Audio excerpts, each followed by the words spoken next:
सुनिश्चित करने के अपना योगदान दिया है, उनको मैं विशेष बधाई देती हूँ। मुझे विश्वास है कि ये सम्मान अन्य लोगों को भी टिकाऊ प्रबंधन प्रथाओं और प्रोत्साहित करने और सामुदायिक नेतृत्व वाली पेयजल व्यवस्था को मजबूत करने के लिए प्रेरित करेगा। मुझे ये देखकर प्रसन्नता हो रही है कि सेल्फ हेल्प ग्रुप्स को जल परीक्षण और संचालन तथा अन्य रखरखाव के कार्यों में भागीदारी बनाया जा रहा है। हमारे सामने ऐसे अनेक उदाहरण हैं जहां सेल्फ हेल्प ग्रुप्स की प्रतिबद्धता और लगन से महिलाओं के जीवन में और समाज में सकारात्मक परिवर्तन हो रहा है। मुझे विश्वास है कि जल सुरक्षा की दिशा में भी एसएचजी के माध्यम से महिलाओं की क्षमता को उपयोग अत्यंत फलदायी हो रहा है। जो किसी संस्थानों की जिम्मेदारी केवल सरकार नहीं लेती है बल्कि पूरा समाज भी लेता है, तो उसका संरक्षण अधिक प्रभावी और स्थायी बन जाता है। जल प्रबंधन और संरक्षण में भी सामुदायिक स्वामित्व की अत्यंत महत्वपूर्ण भूमिका है। मुझे विश्वास है कि ग्राम पंचायत को औपचारिक रूप से वाटर सप्लाई इंफ्रास्ट्रक्चर के सौंपने को जल अर्पण दिवस के रूप में मनाने से सामुदायिक स्वाभाविक की भावना मजबूत होती है। देवियों और स्वजनों, टेक्नोलॉजी आज हर क्षेत्र में महत्वपूर्ण भूमिका निभा रही है। मुझे ये जानकर प्रसन्नता हो रही है कि जल जीवन मिशन में भी टेक्नोलॉजी के प्रयोग को बढ़ावा दिया जा रहा है। Sujal Bharat app real time dashboard और डिसीजन सपोर्ट सिस्टम के माध्यम से पारदर्शी निगरानी और सटीक योजना सुनिश्चित की जा रही है।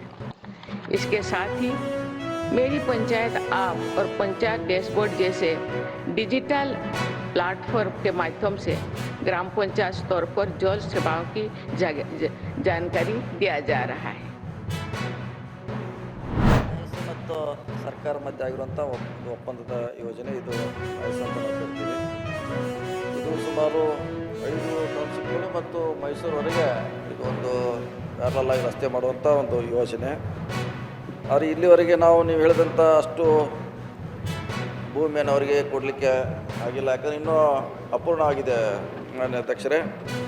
ಹೀಗಾಗಿ ಇದು ಮತ್ತು ಸಾಕಷ್ಟು ಇದು ವ್ಯಾಜ್ಯಗಳು ಕೂಡ ಸುಪ್ರೀಂ ಕೋರ್ಟು ಹೈಕೋರ್ಟು ಸುಮಾರು ವ್ಯಾಜ್ಯಗಳು ಕೂಡ ನಡೀತಾ ಇದೆ. ಹೀಗಾಗಿ ಇದು ಸರ್ಕಾರ ಆಗಲಿ ಮತ್ತು ನೈಸ್ ಕಂಪ್ನಿ ಮಧ್ಯೆ ಏನು ಒಪ್ಪಂದ ಆಗಿದೆ ಅಂತ ಪೂರ್ಣಗೊಳಿಸಲಿಕ್ಕೆ ಇಲ್ಲಿವರೆಗೆ ಸಾಧ್ಯ ಆಗಿಲ್ಲ ಅಧ್ಯಕ್ಷರೇ.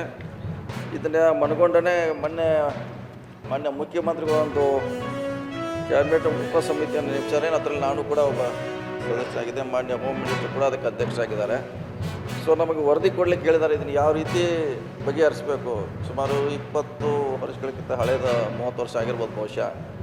ಸೊ ಇದನ್ನು ಯಾವ ರೀತಿ ಬಗೆಹರಿಸಬೇಕಂತ ಒಂದು ಸ್ಪಷ್ಟವಾಗಿ ವರದಿ ಕೊಡು ಅಂತ ಹೇಳಿದ್ರೆ, ಅದು ವರದಿ ಕೊಟ್ಟ ಮೇಲೆ ಇದಕ್ಕೇನೋ ಒಂದು ಪರಿಹಾರ ಕಂಡುಕೊಳ್ಳಲಿಕ್ಕೆ ಸಾಧ್ಯ ಇದೆ. ಸೊ ಭಾಳಷ್ಟು ಸಮಸ್ಯೆಗಳಿದೆ, ಗೊಂದಲ ಕೂಡ ಈ ಯೋಜನೆಯಲ್ಲಿದೆ ಅಧ್ಯಕ್ಷರೇ. ಅದಕ್ಕೆ ಇದು ನಮ್ಮ ಉಪಸಮಿತಿ ವರದಿ ಕೊಟ್ಟ ಮೇಲೆ ಇದಕ್ಕೊಂದು ಪರಿಹಾರ ಮಾಡಲಿಕ್ಕೆ ಸಾಧ್ಯ ಆಗ್ತದೆ.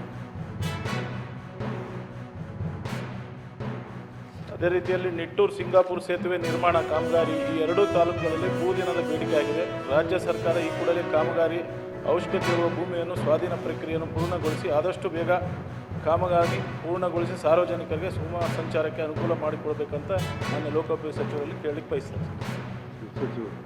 ಮಾನ್ಯ ಅಧ್ಯಕ್ಷರೇ, ಇದು ಯಾವ ರೀತಿ ಅವಶ್ಯಕತೆ ಇದೆ, ಇದರಿಂದ ಎಷ್ಟು ಸಾರ್ವಜನಿಕವಾಗಿ ಉಪಯೋಗ ಆಗುತ್ತೆ, ಅಲ್ಲಿ ವಾಹನ ಸಂಚಾರ ದಟ್ಟಣೆ ಎಷ್ಟಿದೆ ಅನ್ನೋದು ನೋಡಿ ಇದ್ರ ಮೇಲೆ ನಾವು ಕ್ರಮ ಕೈಗೊಳ್ಳಲಿಕ್ಕೆ ಪ್ರಯತ್ನ ಮಾಡ್ತೀವಿ. ತಾವೇನು ಹೇಳಿದರೆ ಭೂ ಸ್ವಾಧೀನ ಅದನ್ನು ಮಾಡ್ತೀವಿ. ಇದನ್ನು ಬ್ರಿಡ್ಜ್ ಲೇಟ್ ಆಗ್ಬೋದು ಅಧ್ಯಕ್ಷರೇ, ಆದರೆ ನಮಗೆ ಭೂ ಸ್ವಾಧೀನ ಬೇಕಾದ್ರೆ 6.5 crore ನಾವು ಕೊಟ್ಟು ಭೂಮಿಯನ್ನು ನಮ್ಮ ಅದನ್ನು ತೊಗೊಳ್ತೀವಿ. ಇದು ನಮಗೆ ಹಣಕಾಸಿನ ಲಭ್ಯತೆ ಮೇಲೆ ಇದನ್ನು ಮಾಡುವಂಥ ಪ್ರಯತ್ನ ನಮ್ಮ ಇಲಾಖೆ ಮಾಡ್ತೀವಿ. ಹಾಗಾಗಿ ನನ್ನ ಕೊನೆ ಪ್ರಶ್ನೆ ಏನಂತಂದರೆ, ಏನು ನೀವು 13,000 ಎಕರೆಯನ್ನು ಅವ್ರಿಗೆ ಕೊಡಲಿಕ್ಕೆ ಏನು ಪ್ಲ್ಯಾನ್ ಮಾಡಿದ್ವಿ, ಅವರು ಟೌನ್ಶಿಪ್ ಮತ್ತು ರೋಡ್ ಮಾಡ್ತೀವಿ ಅಂತ. ರೋಡ್ ನಮ್ದೇನು ಪ್ರಾಬ್ಲಮ್ ಇಲ್ಲ ಸಭಾಪತಿಗಳೇ. ಆ ರೋಡ್ ಆಗಿದ್ದರಿಂದ ತುಂಬ ಅನೇಕ ವೆಹಿಕಲ್ಗಳು ಔಟರ್ ರಿಂಗ್ ರೋಡಲ್ಲಿ ಹೋಗ್ತಾ ಇದ್ದಾವೆ. ಆದರೆ ಈ ಟೌನ್ಶಿಪ್ ಅನ್ನು ಯಾವುದೇ ಕಾರಣ ಕೊಡಬಾರ್ದು, ಅವ್ರ ಅವಧಿ ಮುಗಿದಿದೆ ಸಭಾಪತಿಗಳೇ. ಮತ್ತು 2 ವೀಲರನ್ನು ಶುಲ್ಕನ ರದ್ದು ಮಾಡಬೇಕು. ಸಭಾಪತಿಗಳ ಸದಸ್ಯ ಹೇಳಿದಂಗೆ ನಾವು ಏನೇ ಮಾಡಿದ್ರು ಕೂಡ ತಕ್ಷಣ ಕೋರ್ಟ್ಗೆ ಹೋಗ್ತಾರೆ, ಅಲ್ಲಿಂದ ತಡೆಯಾಜ್ಞೆ ಬರ್ತದೆ. ಹೀಗಾಗಿ ಸರ್ಕಾರ ಇಲ್ಲಿವರೆಗೆ ಯಾವುದೇ ನಮ್ಮ ಸರ್ಕಾರ ಹಿಂದಿನ ಸರ್ಕಾರ ಮಾಡಲಿಕ್ಕೆ ಇಲ್ಲಿವರೆಗೆ ಸಾಧ್ಯ ಆಗಿಲ್ಲ. ನೀವು ಸ್ಕೂಟ್ರ್ ಬಗ್ಗೆ ಹೇಳಿದರೆ ಇದು ನಮ್ಮ 97 ಫ್ರೇಮ್ ವರ್ಕಲ್ಲಿ ಇದೆ. ನಮ್ಮಲ್ಲಿ ನಾವು ಅವ್ರಿಗೆ ತಮ್ಗೆ ಹೆಂಗೆ ಬೇಕೆಲ್ಲ ಮಾಡಿಸ್ಕೊಂಡಿದ್ದಾರೆ ಅವರು. ಸ್ಕೂಟರ್ಸ್ ಕೂಡ ಇನ್ಕ್ಲೂಡ್ ಮಾಡಿ ನಮ್ಮ ಸರ್ಕಾರದಿಂದ ಸೈನ್ ಆಗಿದೆ. ಸೊ ನೀವು ಹೇಳ್ದಂಗೆ ಇದು ಮುಂದುವರಿಸಬೇಕಾ ಬೇಡ ಅನ್ನೋದಕ್ಕಾಗಿ ಮುಖ್ಯಮಂತ್ರಿಗಳು ಒಂದು ಉಪಸಮಿತಿ ನೇಮಿಸಿದ್ದಾರೆ. ನಾವು ಅಲ್ಲಿ ಒಂದು ಸ್ಪಷ್ಟವಾದ ಸರ್ಕಾರಕ್ಕೆ ವರದಿ ಕೊಡ್ತೀವಿ. ನಿಮ್ಮೆಲ್ಲ ಅಂಶಗಳನ್ನು ಏನಿದೆ ನಮ್ಮ ಕಮಿಟಿ ಕೂಡ ಇದಕ್ಕೆ ಚಿಂತನೆ ಮಾಡ್ತಾಯಿದೆ. ಖಂಡಿತವಾಗಿ ನಿಮ್ಮ ಏನು ಚಿಂತನೆ ಇದೆ, ನಿಮ್ಮ ಕಳಕಳಿ ಇದೆ, ಅದನ್ನು ಖಂಡಿತವಾಗಿ ನಾವು ಸಮಿತಿ ಮುಂದೆ ವರದಿ ಕೊಟ್ಟು ಅದನ್ನು ಸರ್ಕಾರಕ್ಕೆ ಕೊಡುವಂಥ ಪ್ರಯತ್ನ ಮಾಡ್ತೀವಿ. ಆದಷ್ಟು ನೀವು ಹೇಳಿದಂಥ ಎಲ್ಲನೂ ರಕ್ಷಣೆ ಮಾಡುವಂಥ ಪ್ರಯತ್ನ ನಮ್ಮ ಇಲಾಖೆ ಮಾಡುತ್ತೆ.